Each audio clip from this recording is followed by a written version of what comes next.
তো আবার একটা নতুন ভিডিও নিয়ে চলে এলাম। তো কালী ঠাকুরের পায়ে কীভাবে আলতা পরাতে হয় সেটা নিয়ে ভিডিওটা।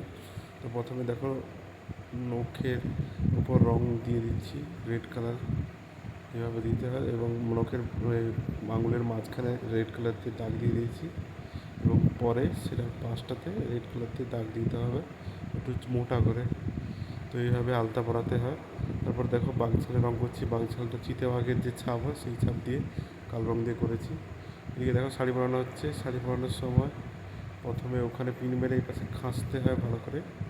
শাড়িটা পরানোর সময় দেখতে হবে যেন অরিজিনাল যে ঠাকুর বা মা কোনো মহিলা শাড়ি পরে সেই রকমভাবে ধাঁচের এটা যেন পরানো হয়।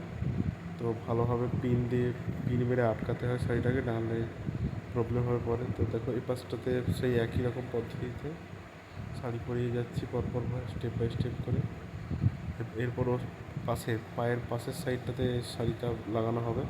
তো এইটাকে ধরে ধরে করতে হয়, কেননা কুঁচগুলো নাহলে ছিঁড়ে যায়। কুঁচগুলো ছিঁড়ে গেলে ভালো লাগে না দেখতে। দেখো এবার পাশের দিকের অংশটাতে শাড়ি পরানো প্রায় কমপ্লিট। এবার বাকিটা বুকের ওপরের অংশটা বাকি রয়েছে। তো এইভাবে শাড়িটা পরার পর এবার দেখো এদিকে চোখ আঁকার জন্য চোখে সাদা রঙ দিয়ে দিচ্ছি।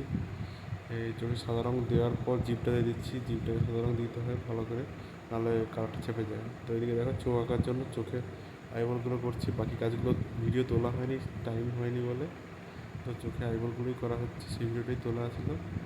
তো ভালো লাগলে অবশ্যই লাইক করো এবং ফলো করো এবং শেয়ার করো।